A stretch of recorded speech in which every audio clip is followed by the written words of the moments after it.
मित्रांनो, या व्हिडिओमध्ये मी सगळ्यात सोपे कोणीही सोडू शकतं असे 7 व्हेरी आय-एम-पी टॉपिक्स M1 चे देणारे पॅटर्न 60-40 नुसार, जेणेकरून सामान्यातला सामान्य मुलगा कॅल्सी वापरून आणि 7च टॉपिक करून आरामात 2च दिवसात M1 क्लिअर करू शकतं, फक्त 2 दिवसामध्ये. येस, बघा आता पहिला आपला जो क्वेश्चन आहे तो MCQचा आहे. त्याला काही वेगळा अभ्यास करायचा नाही. सगळे PYQ मधले MCQ करा आणि थेरी परफेक्ट करा, MCQ सॉल्व्ह होऊन जातो. ओके, मेन येऊया आता क्वेश्चन नंबर 2 वर. याच्यात काय काय करायला पाहिजे? 2, 3 आणि 4.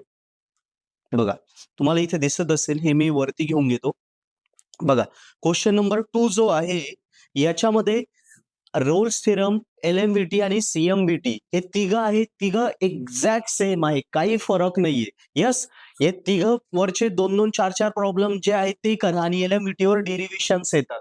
हार्डली तुम्हाला 3-1 तास लागतील. सो हा एक क्वेश्चन झाला आणि टेलर्स थेरम झाला. हे दोन सगळ्यात सोपे प्रश्न 5 आणि 5 आपले 10 मार्क इथे सिक्युअर झाले.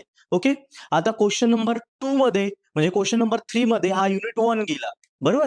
हा युनिट नंबर 2, क्वेश्चन नंबर 3 त्याच्यामध्ये फक्त युलर्स थेरम एकदम सोपा आहे, तो करायचा. 5 मार्क कव्हर झाले 15 मार्क, बाकी सगळं सोडून द्या. आता युनिट नंबर 3 म्हणजे क्वेश्चन नंबर 4 आला. त्याच्यामध्ये बघा, एकच टॉपिक करायचा आहे, एरर फंक्शन. त्याचे सगळे 7, 8, 10 एक उदाहरणं आहेत, सगळे सॉल्व्ह करून टाकायचे. झालं, किती झाले? 5 आणि 5 10 आणि 5 15 आणि हे 5 20 मार्क झाले, बरोबर. आता जेव्हा तुम्ही सेकंड क्वेश्चनला येतात, लक्ष द्या. आता हे झाले आपले 20 मार्क झाले. MCQ चे 10 मार्क आहे, बरोबर, 30 मार्क. नेक्स्ट इकडे बघा. आता हा जो क्वेश्चन आहे यांच्यामध्ये आपल्याला खूप जास्त वेळ जातो, बरोबर. सो याच्यामध्ये काय काय करायचं तुम्हाला आयडियाज देऊन देतो. इथे आयगन आधी क्वेश्चन, हा युनिट नंबर 4 आहे आणि हा युनिट नंबर 5 आहे. युनिट 4 मध्ये आयगन व्हॅल्यूचा प्रश्न करून घ्या. आयगन व्हॅल्यू झाला, बरोबर, म्हणजे मॉडल मॅट्रिक्स पण सोडवता येतो, कारण मॉडल मॅट्रिक्स आणि आयगन व्हॅल्यू मध्ये फक्त एक स्टेप एक्स्ट्रा आहे. आयगन व्हॅल्यूज इथे पण सोडवतो आपण, फक्त एक स्टेप ऍड करतो शेवट. म्हणजे हे दोन्ही एक्झॅक्ट सेम क्वेश्चन आहे. मॉडर्न मॅट्रिक्स मध्ये फक्त एकच स्टेप ऍड होते, बाकी सगळं सेम आहे, बरोबर. म्हणजे हे दोन्ही आपण एकच टॉपिक धरूया, यांच्यात काही वेगळं नाहीये.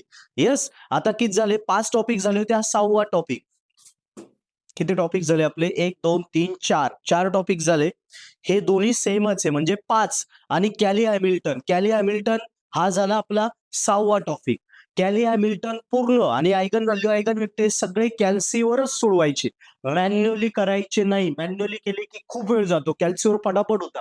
कॅल्सीचे नंबर ऑफ ट्रिक मी आपल्या ऍप्लिकेशन मध्ये, कोर्समध्ये मी मराठीत शिकवलंय, त्या ट्रिक वापरा, आरामात सॉल्व्ह होतो फटाफट. ओके, बाकी भानगडीत पडायचं नाही. ते 4 हे दोन्ही सेमच आहे, म्हणजे 5 हा 6 आणि इकडे एकच ऑर्थोगोनल 7.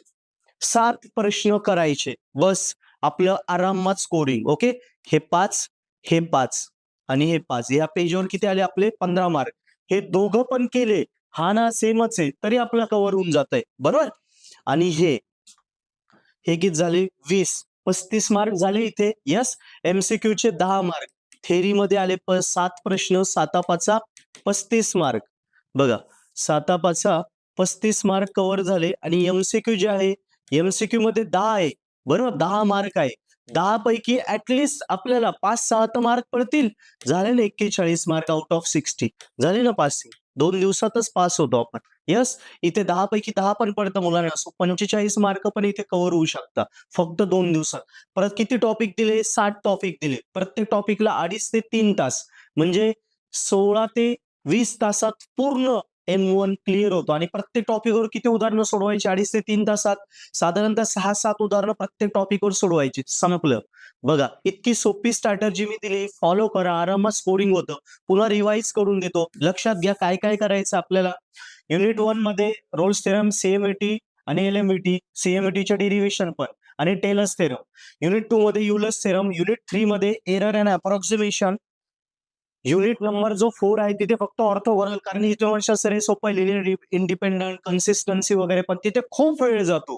मोठे मोठे गणित आहे, रो ट्रान्सफॉर्मेशन, कॉलम ट्रान्सफॉर्मेशन जमले पाहिजे, त्याच्यातच मुलं फसतात, रँक वगैरे काढायला फसतात. म्हणून मी ते कॅन्सल केलंय. सगळ्यात सोपं जे आहे ऑर्थोगोनल मॅट्रिक्स, तो मी सांगितलंय, कारण मला माहिती आहे ते row transformation, column transformation, rank find करणं, ते 0-0 दाखवणं खूप अवघड आहे, खूप वेळ जातो. त्यामुळे हेच परफेक्ट करा.